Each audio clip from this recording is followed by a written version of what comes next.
Here's why Amazon and Instacart workers are striking at a time when you need them most. Workers helping to get household essentials to people across the country during the coronavirus pandemic are fed up with the companies they work for. On Monday, they offered their strongest public demonstration of their frustration yet.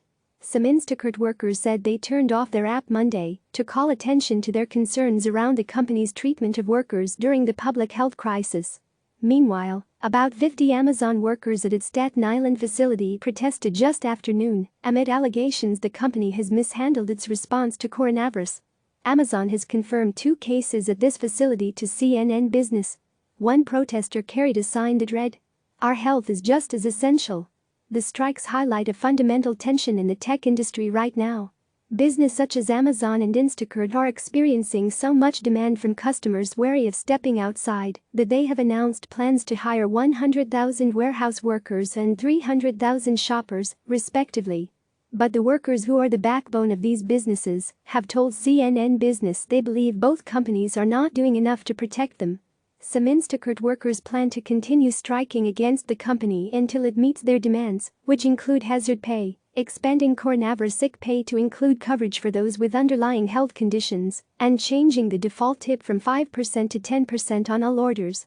Meanwhile, others told CNN Business they will continue working, citing fear of retaliation, as well as an unwillingness to leave customers in the lurch.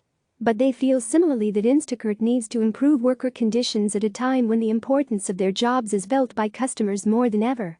Many of us are much more fearful for our lives than any retaliation this strike may bring, according to a statement from Gig Workers Collective, the newly formed nonprofit leading the Instacart strike effort.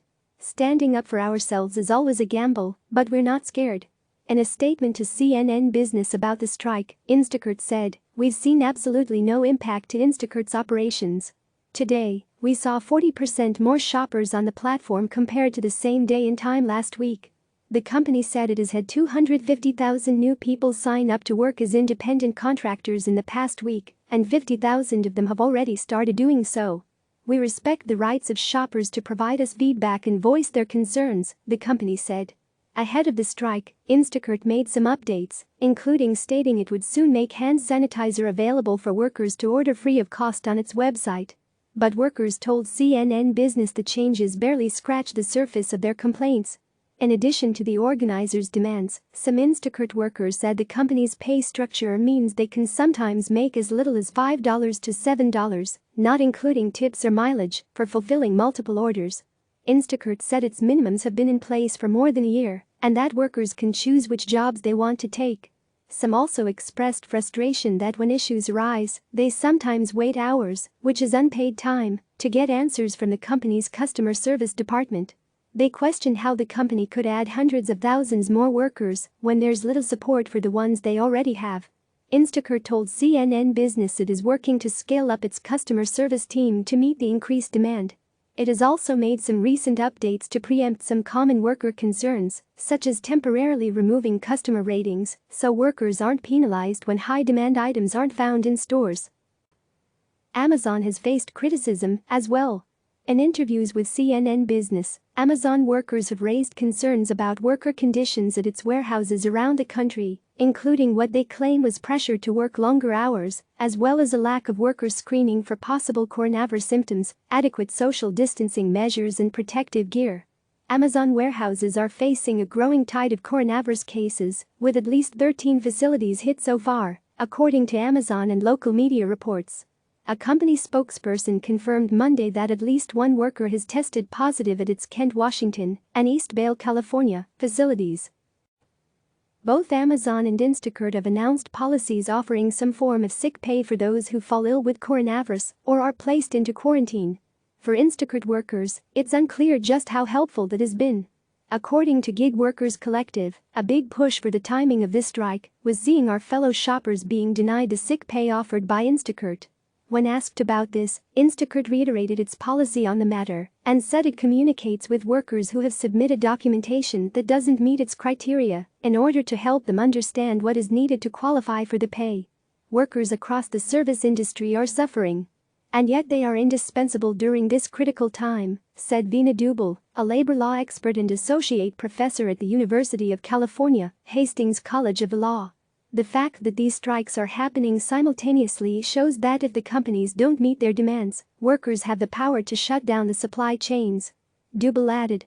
Consumers, too, are realizing how their well-being is intertwined with the well-being of people who do these jobs.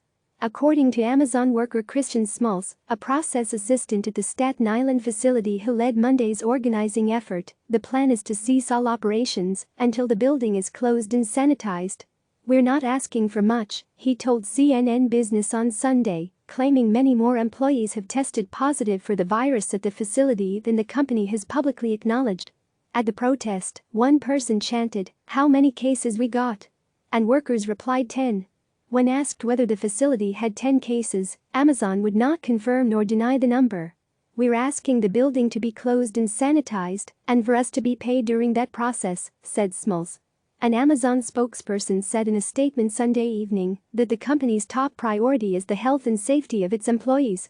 "We believe direct communication is the best avenue to discuss feedback, and our teams on-site are speaking directly with employees each day to hear their questions and discuss options that are available in this ever-changing environment," the spokesperson said. Hours before the walkout, some employees at the facility received a text message notifying them that another worker, last in the facility on March 24, tested positive for coronavirus, one worker told CNN Business. "We understand that you may be nervous about coming into work," the message read. "We have taken a number of measures to keep us safe, such as an increase in social distancing requirements to 6 feet, staggered shifts, extended breaks, and even more frequent cleanings." Amazon confirmed the text is authentic. Still, some workers are on the fence about joining the strikes. Despite wanting to push for change, some can't afford to not work and feel conflicted about its potential impact on regular households. "People need to get their groceries, and I don't want to hinder that. It isn't their fault," a worker for Instacart in Florida, who spoke on the condition of anonymity for fear of retaliation, told CNN Business.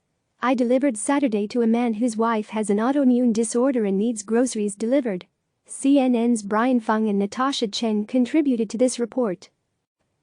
Click subscribe to receive the latest news.